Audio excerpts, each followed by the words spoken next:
हट गया। फिर मालिक मैं पूछने आया हूं 1 नंबर का सत्य क्या है? तो साधु ने कहा कि 1 नंबर का सत्य तो अब रहा ही नहीं। क्यों? क्योंकि तू पैदा हो गया, तेरा जन्म हो गया, इसलिए 1 नंबर का सत्य तो खत्म हो गया।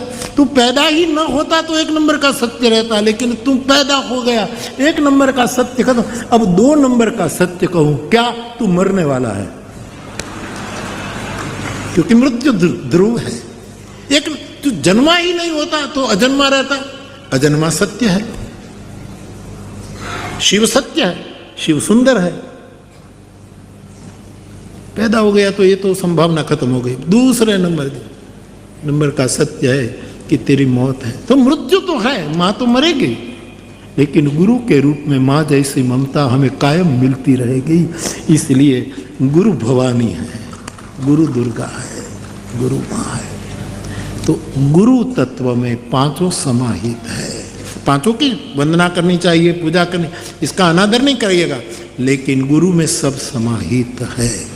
इसलिए 5वें सोरठे में गोस्वामी जी गुरु वंदना करते हैं। बंदौ गुरुपद कंज कृपा सिंधु नर रूप हरि महामोह तम पुंज जासु वचन रवि कर विकर। गुरु वंदना की है। और फिर पहला प्रकरण रामचरितमानस का गुरु महिमा अथवा तो गुरु वंदना, जहाँ चौपाइयों से शुरू होता है, ये मानस का आरंभ है। तो तुलसीदास जी लिखते, आइए 2-3 पंक्तियों में हम अपने अपने गुरु का स्मरण करते हैं।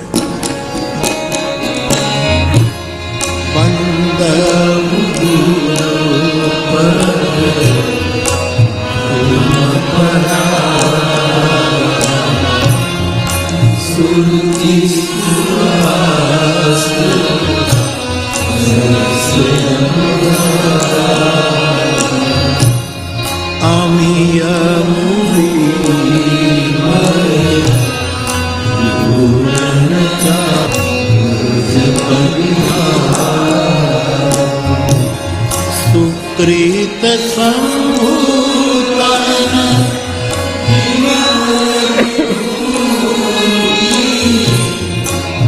मंजुल मंगल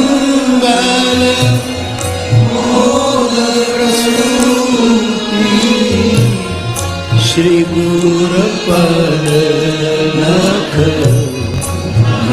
जन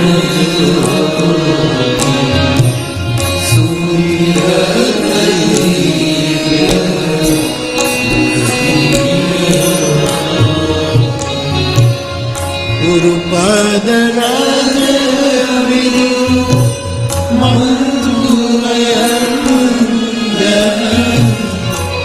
नयन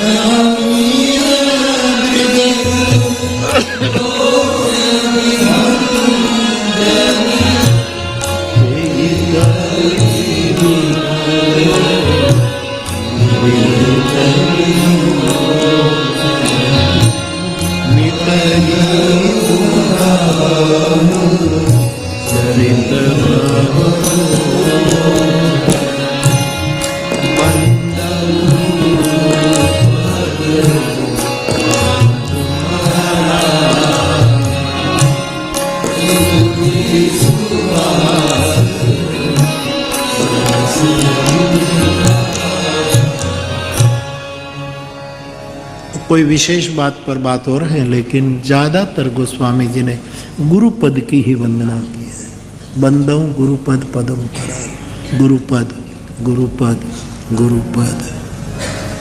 हमारे गुजरात में एक बड़े विद्वान साधु हैं, साहिब परंपरा में, रवि भाण परंपरा में, दलपत साहेब।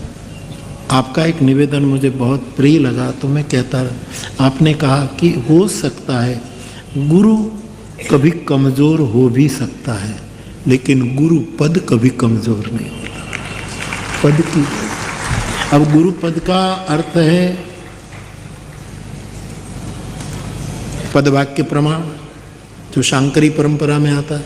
पदवाक्य प्रमाण, पदवाक्य। गुरु का पद माने गुरु का वचन, गुरु की सर्जन की हुई कोई पंक्ति, कोई सूत्र, कोई कविता, कोई पद, वो कभी कमजोर नहीं होता। हो सकता है कलयुग का प्रभाव है, गुरु कमजोर भी निकले, लेकिन गुरु पद कभी कमजोर नहीं। गोस्वामी जी ने इतनी सालों पहले गुरु पद की ही वंदना से आरंभ किया। बंदौ गुरु पद पदुम परागा। तो गुरु चरण रज की वंदना, गुरु चरण नख ज्योति की वंदना, और नेत्रांजन बनाया गुरु की चरण रज को। और फिर कहा कि अब मैं राम कथा वर्णन करने जा रहा हूँ, लेकिन पहले पूरी बड़ा लंबा लिस्ट दिया है वंदना का, क्योंकि गुरु की चरण रज से जिसकी आंख विवेकमय हो जाती है वो कभी किसी की निंदा नहीं करेगा, सबकी वंदना ही करेगा।